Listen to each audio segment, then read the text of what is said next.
কয়টা হত্যার বিচার হয়েছে? অতীতেও হয়নি, 5ই আগস্টের পরের হত্যারও বিচার হয়নি, তদন্ত সঠিকভাবে হয়নি। এটা পলিটিক্যাল কথা, বিচার হতে হবে। সাগর রুনির বিচার কি হয়েছে? মেজর সিনহার বিচার কি শেষ হয়েছে এতদিনে? তাহলে এত সময় যদি লাগে, তাহলে এই বিচার, এই হত্যা বন্ধ হবে কিভাবে? কারণ বিচার তো বাংলাদেশে নাই। আপনি একটা সাধারণ আইডি কার্ড করতে গেলেও বৈষম্য, এটা ভোটার হতে গেলেও বৈষম্য, শিডিউলের পরেও ভোটার হচ্ছে দেশে। তো বৈষম্য যদি শেষ না হয়, তাহলে হত্যা, মারামারি, কাটাকাটি, হানাহানি, বিদ্বেষ বন্ধ হবে কিভাবে? আমরা সেই 71-এর স্বাধীনতার যে আমাদের সংবিধানে লেখা আছে যে সাম্যের কথা, সেই সাম্য তো আমরা পাই। একটা বিষয় নিয়ে আমরা আজকে আলোচনা করেছি, হত্যা। দেখুন, বিচ্ছিন্ন ঘটনা, পরিকল্পিত ঘটনা, হত্যাকাণ্ড নির্বাচনকে প্রভাব ফেলবে না, এগুলো বলা মানে একটা মানুষ হত্যাকে অপমান করা। জীব হত্যা মহাপাপ, গৌতম বুদ্ধ বলে গিয়েছেন। আর মানুষ হত্যা অসভ্যতার প্রতীক। যেই দেশে যত মানুষ মারা যাবে, হত্যা হবে এক মানুষ দিয়ে আরেক মানুষ, সেই দেশ বুঝতে হবে যে সেটা অসভ্য জাতিতে পরিণত হচ্ছে। আমরা 5ই আগস্টের পর হত্যার রাজনীতি বন্ধ হবে বলেই আশা করেছিলাম। দোষারোপের রাজনীতি এখনো আমরা টকশোতে দেখি, একদল আরেক দলকে দোষারোপই করতে থাকে। তো এই রাজনীতি শেষ না হওয়া পর্যন্ত হত্যা শেষ হবে কিভাবে? তো ওনাদের মহাসচিব বলেছেন বিচার হতে হবে। কয়টা হত্যার বিচার হয়েছে? অতীতেও হয়নি, 5ই আগস্টের পরের হত্যারও বিচার হয়নি, তদন্ত সঠিকভাবে হয়নি। এটা পলিটিক্যাল কথা, বিচার হতে হবে। সাগর রুনির বিচার কি হয়েছে? মেজর সিনহার বিচার কি শেষ হয়েছে এতদিনে? তাহলে এত সময় যদি লাগে, তাহলে এই বিচার, এই হত্যা বন্ধ হবে কিভাবে? তো সুতরাং আমরা যেটা মনে করি সেটা হলো, এমপিদের একটা বিরাট একটা প্রতিযোগিতা হয়ে গেছে এমপি হওয়ার জন্য। এমপি হয়ে কি করবে সেটা আমরা সবাই জানি। এই জন্য আমরা বলেছিলাম সংস্কার পার্টির পক্ষ থেকে, সংস্কার জোটের পক্ষ থেকে, যে এমপিদের সুযোগ সুবিধা একটু কমানো উচিত। ট্যাক্স ফ্রি গাড়ি, প্লট বাতিল এবং স্থানীয় সরকারের উপরে কর্তৃত্ব বাতিল করলেই এই হানাহানি, মারামারি করতে হবে। এখন আমরা যদি গোড়ায় আঘাত না করি, তাহলে তো কাজ হবে না। আমরা চাইবো না এইগুলো নিয়ম কানুন হোক। আজকে এই ইন্টারিম গভর্নমেন্ট অনেকগুলো অধ্যাদেশ জারি করেছে, কিন্তু এক জোটে থেকে এক জোটের মার্কা দিয়ে ইলেকশন করতে পারবে না, এগুলো করেছে। তাহলে এই এমপিদের সুযোগ সুবিধা বা স্থানীয় সরকারের কর্তৃত্বটা কমানো যেত না? তাহলে স্থানীয় সরকার রেখে লাভ কি, সবই যদি এমপি করে? এটা উদ্দেশ্য প্রণোদিত, এটা করা হচ্ছে না বলেই হত্যাও কমছে না। আর নির্বাচন যদি পিছাতে হয়, তার ব্যর্থতা হবে সরকারে, যে সরকার ব্যর্থ হয়েছে। একটা দুটা হত্যা হয়েছে বা হবে, আরো হয়েছে। আপনি একটি দলের দলীয় কোন্দলিত অনেক মানুষ মারা গেছে। আপনি 5ই আগস্ট থেকে যদি গণনা করেন, তাহলে না হলে শপাচেক মানুষ মারা গেছে হত্যা, কোনোটারই তো বিচার হয়নি। তাহলে আমরা একটা অসভ্য জাতিতে পরিণত হচ্ছি। সাফার করছে সাধারণ মানুষ।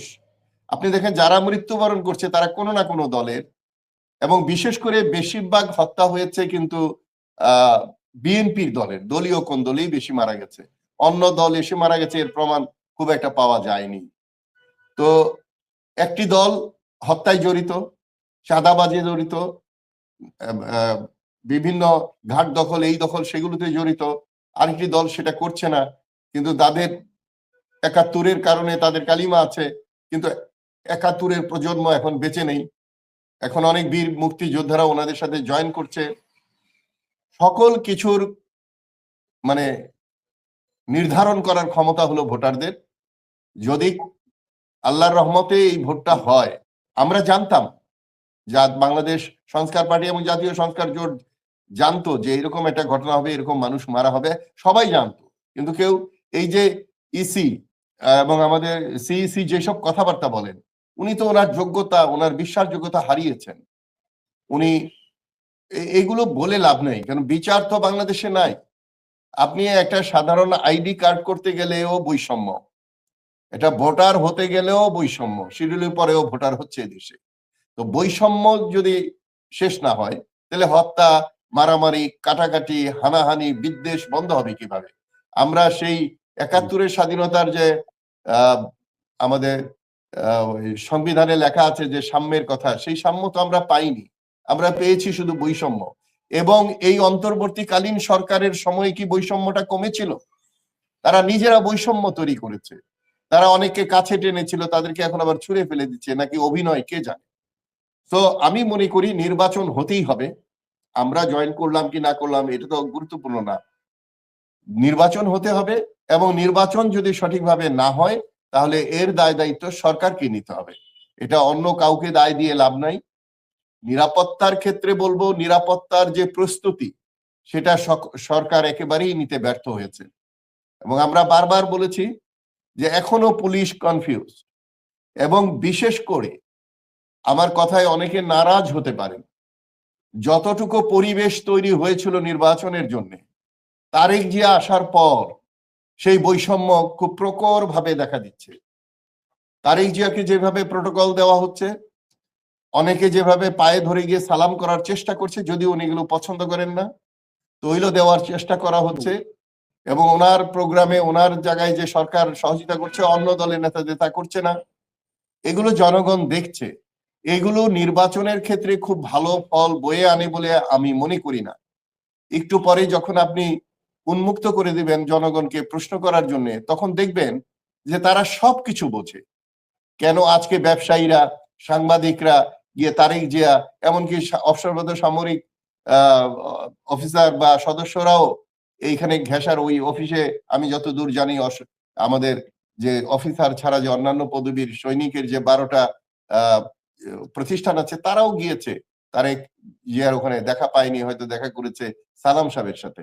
তো এই যে প্রাইম মিনিস্টার হয়ে গেছে, ক্ষমতায় চলে গেছেন, এই যে একটা পরিবেশ, এবং যদি ধরে নেওয়া হয় যে ওনারা ক্ষমতায় যাবেন, যেই নির্বাচনে বোঝা যায় যে উনি ক্ষমতায় যাচ্ছে, এই দল চলে যাচ্ছে, তাহলে ওই নির্বাচনটা হালকা হয়ে যায়। নির্বাচন হবে প্রতিযোগিতামূলক, নির্বাচন হবে সঠিকভাবে। এই যে স্বতন্ত্র প্রার্থীর যে 1% সাইন নিতে হয়, এটা সংবিধানের একেবারে বৈপরীত্য, সংবিধানের সাথে সাংঘর্ষিক। এই আইনটা কি এই ইন্টারিম গভর্নমেন্ট তুলতে পারতো না? আজকে আমি জানি না যারা বোধহয় পেয়েছে আবার নমিনেশন, তাকে কত সাফার করতে হয়েছে। এইভাবে স্বতন্ত্র প্রার্থী বেশি বাতিল হয়েছে এবার। তাহলে স্বতন্ত্র যদি না আসতে পারে তাহলে ভালো ইয়ে পাওয়া যাবে কিভাবে? আপনি দেখেন 500-র উপরে, 5 শতাধিকের উপরে হলো কোটি কোটি টাকার মালিক, এবং তারা ঋণ খেলাপি। তাহলে এই ঋণ খেলাপি 500, তাহলে ধরে নেওয়া যায় 300-র মধ্যে অধিকাংশ ঋণ খেলাপি যাবে।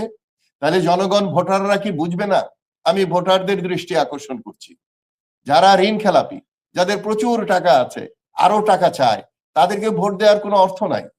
এখানে টাকা বানানোর জন্য সংসদে যাবেন, আর জনগণের বলবেন আমরা এটা এটা করব। একদিনের জন্য জনগণ আর 5 বছরের জন্য তারা অত্যাচার করবে, এটা তো হতে পারে না। এবং জনগণের এটা মেনে নেওয়া উচিত না, ভোটারদের সচেতন হওয়া উচিত, এবং ইলেকশন কমিশনকে আরো দায়িত্বশীল হওয়া উচিত। ইলেকশন কমিশন পারত জনগণকে সচেতন করার ব্যাপারে পদক্ষেপ নেওয়া, কিন্তু ওনারা ভোটার তৈরির ক্ষেত্রে কোনো ভূমিকা কোনো ইলেকশন কমিশনই নেয়নি। এটা আমি মনে করি এক ধরনের ভুল পদক্ষেপ। যদি দেশকে ভালো হতে হয়, আপনি এমন কোনো দেশ পাবেন না যেই দেশের সরকার খুব ভালো, জনগণ খুব খারাপ, অথবা জনগণ খুব ভালো, সরকার খারাপ। যে দেশের মানুষ যেমন, যে দেশের ভোটার যেমন, সেই দেশের রাজনৈতিক দলগুলো ওরকম হবে। আপনি দেখেন বিএনপির মতো যেই দল ক্ষমতায় চলে যাবে, অন্য দলের 2টি সাধারণ সম্পাদক এসে নাকে খত দিয়ে নিজেরা 300 সিটের টাকা উঠিয়ে এই দলে যোগ দিয়েছে। কেন? এই দলে কি এমন কোনো লোক নাই, এমন কোনো নেতা নাই যারা বলতে পারতো যে এই 2 জনকে না নিলে আমাদের কি হবে? তারা তাদের নিজ দলে থাকুক। এই যে নৈতিক নীতিহীনতা, এই নীতিহীনতার থেকে অপরাধ, দোষারোপ এবং হত্যা হয়। সো এইগুলো যদি আমরা নিজেরা রোধ না করি, আপনি আজকে নুরুল হক নূর কান্নাকাটি করছে, সে তার এলাকায় গিয়ে নির্বাচন করতে পারবে কিনা আমি জানি না। এর আগেও এই ঘটনা ঘটেছে, দ্বিতীয়বারের মতো সে 300 সিটের নমিনেশন দিয়ে সে নিজে চলে গেল বিএনপির ধানের শীষে, এবং আর এই যে তার সাধারণ সম্পাদককে দিয়ে দিল ধানের শীষের দলে। এই যদি হয় নৈতিকতা, তাহলে জনগণ কি তাদেরকে দেখে দেখে ভোট দিবে না? জনগণ কি এই ধরনের যারা মুনাফিকি করে, যারা বেইমানি করে নিজের সাথে, দলের সাথে, দেশের সাথে, মানুষের সাথে, তাদেরকে কি জনগণ ভোটাররা এমপি বানাবে? যদি তাই বানায় তাহলে এই 5 বছর তাদেরকে কষ্ট করতে হবে।